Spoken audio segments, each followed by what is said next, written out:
Ги де Мопассан.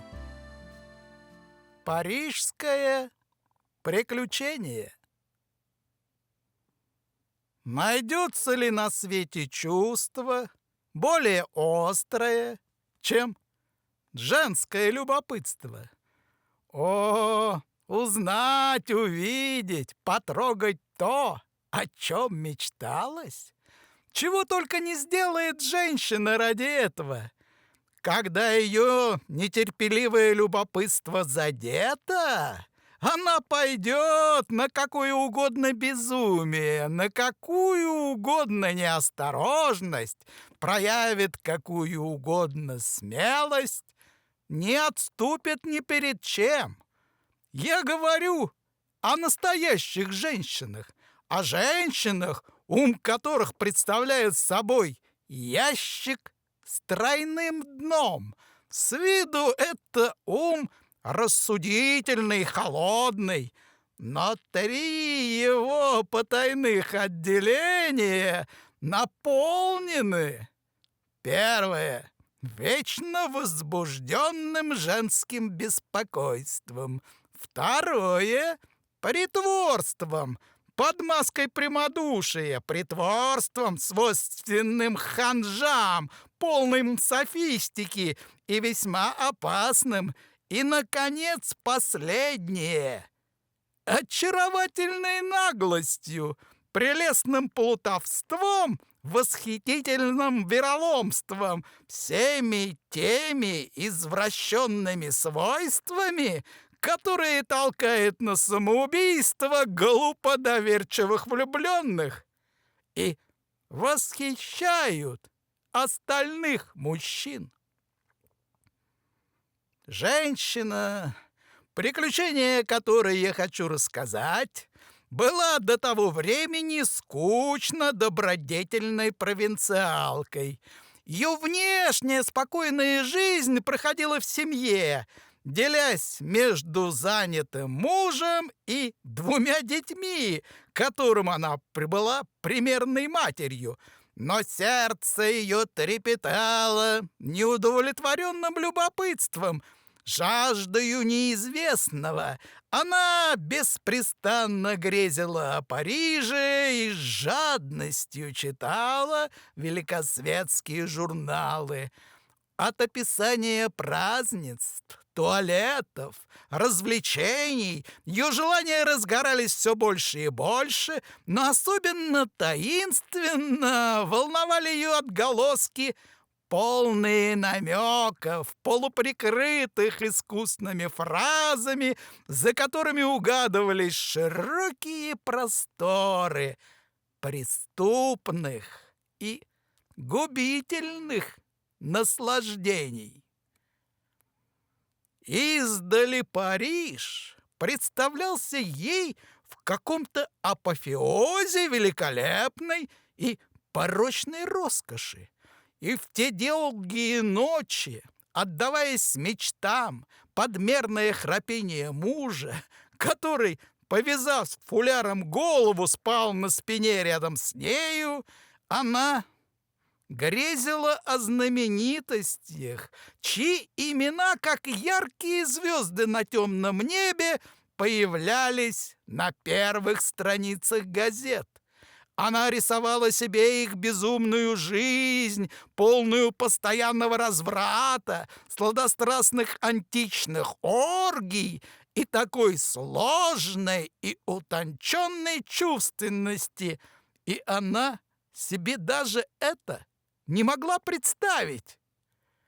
Парижские бульвары казались ей такими безднами человеческих страстей, а дома вдоль этих бульваров, несомненно, скрывали необычайные любовные тайны. Между тем она чувствовала, что стареет. Она старела, ничего не узнав о жизни, кроме тех правильных до отвращения однообразных и пошлых занятий, которые создают, как принято говорить, семейное счастье. Она была еще красива, потому что сохранилась в этой покойной обстановке, как зимний плод в запертом шкафу. Но ее точили, снедали и будоражили тайные страсти. Она спрашивала себя, неужели ей так и придется умереть? Не изведав всех этих проклятых упоений, не бросившись с головою хоть раз, хоть один только раз в этот водоворот парижского сладострастия. С большой настойчивостью подготовила она поездку в Париж. Нашла предлог, добилась приглашения от парижских родственников, и так как муж не мог сопутствовать ей, уехала одна. Тотчас по приезде она придумала такие поводы, которые позволяли бы ей в случае надобности отлучиться из дому дня на 2, или, вернее, на 2 ночи, если б это понадобилось. Она встретила, по ее словам, друзей, живших в окрестностях Парижа. И она принялась за поиски. Она обегала бульвары, но не увидела ничего, кроме бродячего и зарегистрированного полицией порока. Она испытующе заглядывала в большие кафе, внимательно прочитывала переписку в «Фигаро», отдавшуюся в ее душе каждое утро, как звон набата, призывом к любви. Но ничто не наводило ее на след грандиозных оргий в мире художников и актрис. Ничто не раскрывало перед нею храмов распутства, которые рисовались ей запечатленными магическими словами, как «Пещера 1001 ночи» или как римские катакомбы, где скрытно совершались какие-то таинства, преследуемые религией. Ее родственники, мелкие буржуа, не могли познакомить ее ни с кем из знаменитостей, чьи имена жужжали в ее мозгу, и, отчаявшись, она думала уже об отъезде, как вдруг на помощь ей подоспел случай.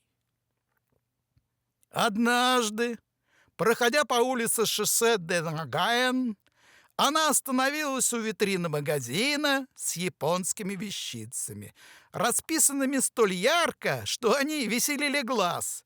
Она рассматривала комические фигурки слоновой кости, высокие вазы с пламенеющей эмалью, причудливую бронзу, как вдруг внутри магазина увидела хозяина, почтительнейше показывавшего какому-то толстому, маленькому, лысому человеку с небритым подбородком большого, пузатого, фарфорового уродца. Уникальную вещицу, по его словам. И в конце каждой фразы торговца звенело, как призыв рога, имя любителя. Знаменитое имя. Остальные покупатели, молодые женщины, изящные господа, выглядывали искоса и быстро, но вполне благопристойно и с видимым почтением на прославленного писателя, увлеченно рассматривавшего фарфорового урода. Они были безобразны оба. Безобразные, как 2 родные брата. Торговец говорил: «Только вам, господин Жан Варен, я уступлю эту вещь за 1000 франков. Ровно столько я сам за нее дал. Для всех прочих цена будет 1500. Но я особенно дорожу покупателями из мира художников и писателей. Для них у меня особые цены. Они все у меня покупают, господин Варен. Вчера господин Бюснах купил большой старинный кубок. На днях я продал пару подсвечников в своем роде. Не правда ли, как они хороши? Господину Александру Дюма. Знаете, если бы эту вещицу, которую вы держите в руках, увидел господин Золя, то она была бы уже продана, господин Варен. Писатель колебался в нерешительности. Вещь его соблазняла, но он думал о цене. На взгляды окружающих он не обращал никакого внимания, словно был бы один в пустыне. Она вошла в магазин трепеща. Глядя на писателя с неприличной пристальностью и даже не спрашивая себя, красив ли он, молод, изящен, то был Жан Варен, сам Жан Варен. После долгой борьбы и скорбной нерешительности он поставил фигуру обратно на стол. «Нет, это чересчур дорого», — сказал он. Торговец удвоил свое красноречие. «Вы говорите дорого, господин Жан Варен. Да за это не жалко 2000 выложить, как одно су!» Писатель, не открывая взгляда от урода, с эмалевыми глазами, печально возразил. «Я не говорю, что вещь не стоит этих денег, но для меня это дорого». Тут, охваченная вдруг безумной смелостью, она выступила вперед. «А сколько вы возьмете с меня за этого человечка?» Торговец с удивлением ответил: 1500 франков. «Сударыня, я беру его». Писатель, до этого даже не заметивший ее, вдруг обернулся. Прищурив глаза, он окинул ее с головы до ног взглядом наблюдателя, а потом в качестве знатока оценил ее во всех подробностях. Возбужденная, загоревшаяся внезапно вспыхнувшим пламенем, до сих пор дремавшим в ней, она была очаровательна. Да к тому же женщина, покупающая мимоходом вещицу за 1500 франков, не первая встречная. Вдруг она ощутила порыв восхитительной совестливости и, обернувшись к нему, сказала дрожащим голосом: «Простите, сударь, я, должна быть, чересчур поспешила. Вы, быть может, еще не сказали последнего слова?» Он поклонился. «Я сказал его, сударыня». Но она взволнованно отвечала: «Словом, сударь, если сегодня или позже вам захочется изменить решение, что эта вещица будет принадлежать вам, я только потому ее и купила, что она вам понравилась». Он улыбнулся, явно польщенный. «Откуда же вы меня знаете?» — спросил он. Тогда она заговорила о своем преклонении перед ним, назвала его произведение, стала даже красноречивой.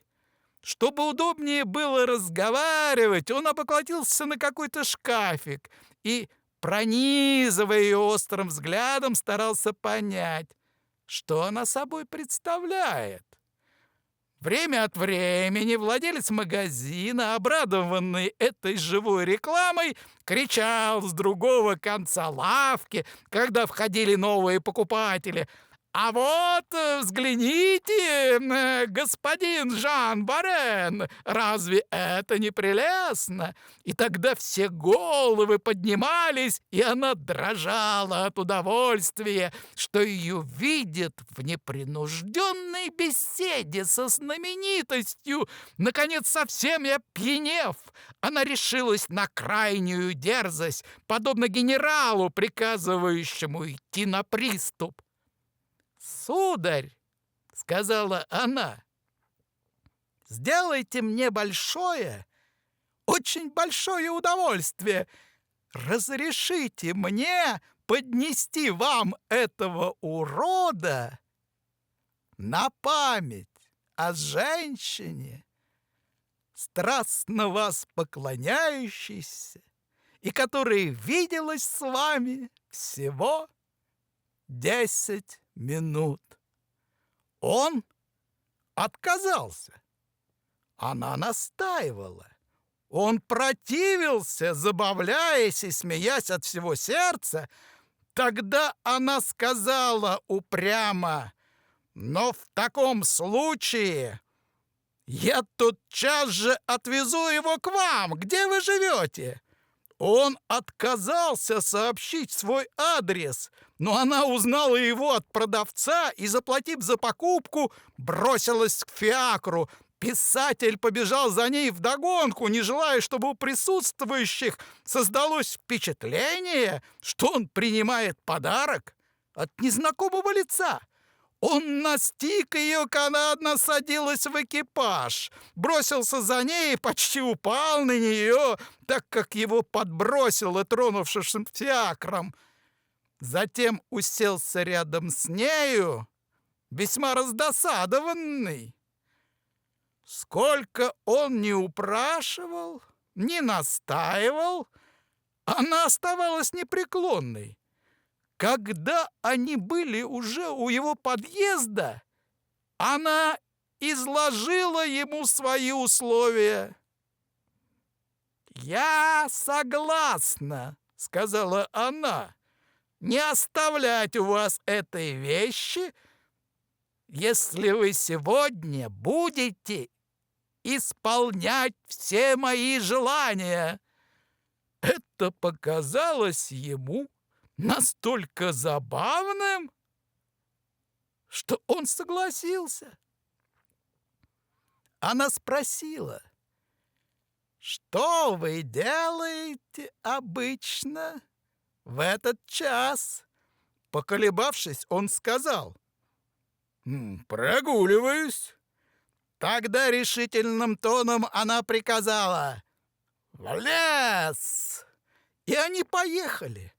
Она потребовала, чтобы он называл ей по именам всех известных, в особенности же доступных женщин, со всеми интимными деталями их жизни, привычек, обстановки и пороков. Вечерело. «Что вы обычно делаете в это время?» — спросила она. Он ответил, смеясь: «Пью абсент». И она с полной серьезностью сказала: «В таком случае поедемте пить абсент».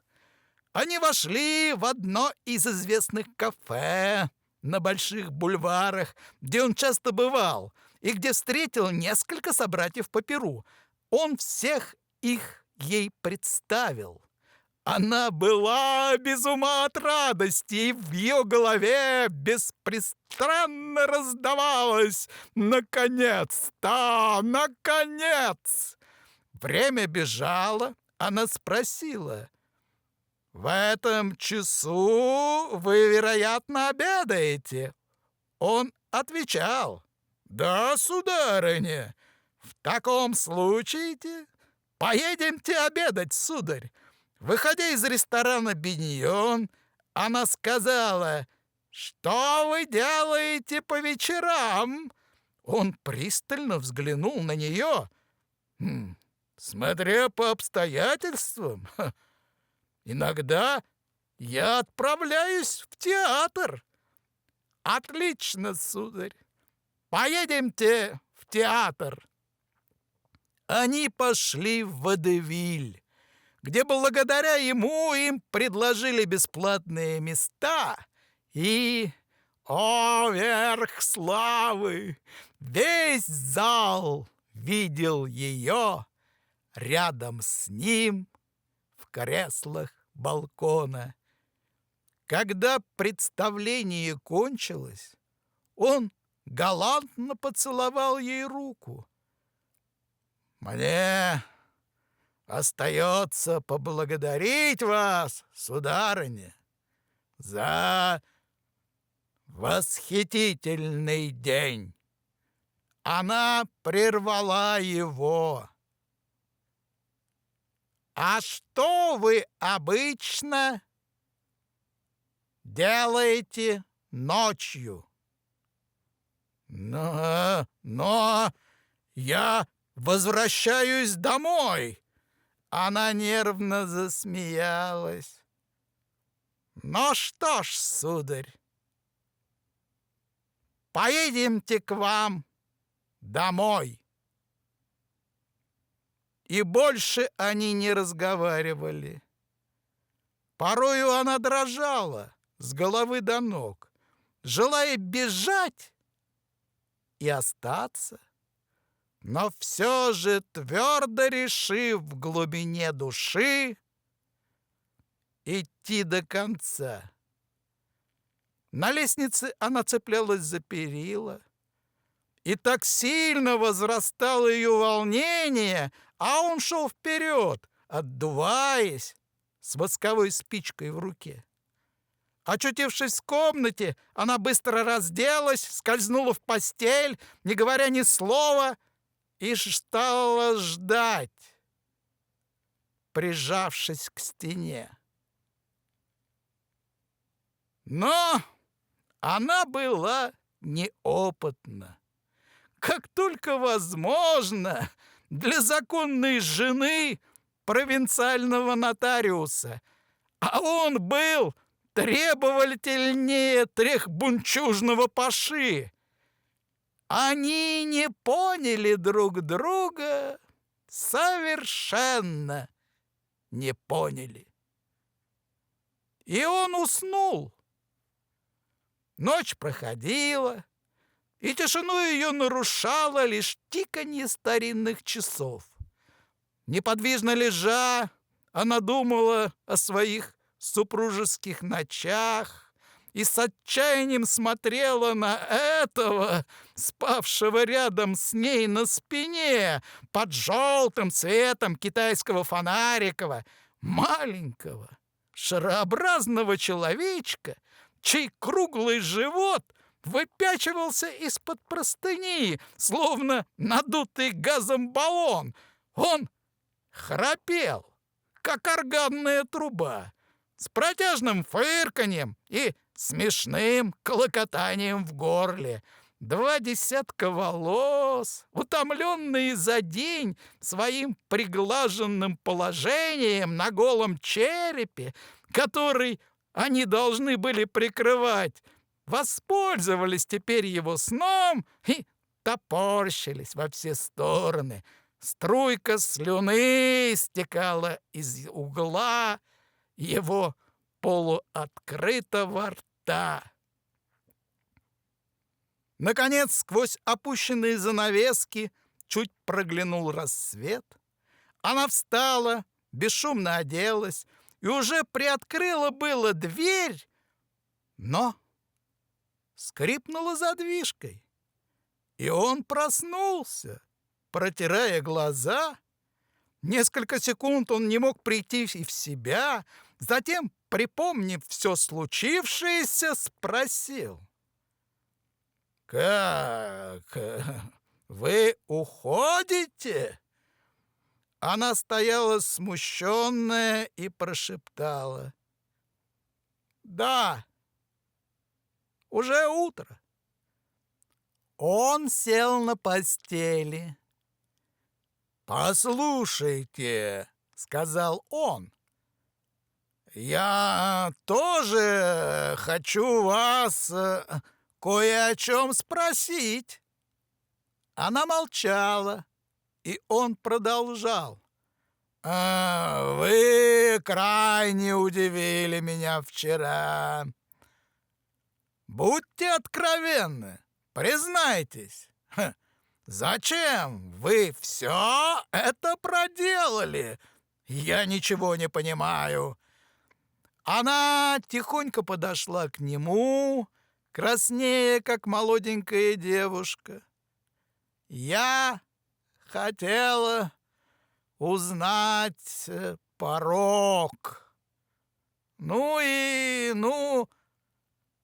это совсем не забавно». Она выбежала из комнаты, спустилась с лестницы и бросилась на улицу. Целая армия метельщиков подметала тротуары и мостовые, сбрасывая с них ссор в сточные канавы, одинаковым размеренным движением, напоминавшим движение косов в поле. Они гнали ссор и грязь полукругом перед собою. Проходя улицу за улицей, она видела вновь и вновь, как они движутся с тем же автоматическим движением, словно паяцы, заведенные одной пружиной. Ей показалось, что и в ее душе сейчас вымели нечто, сбросили в сточную канаву, в канализационную трубу все ее экзальтированные мечты.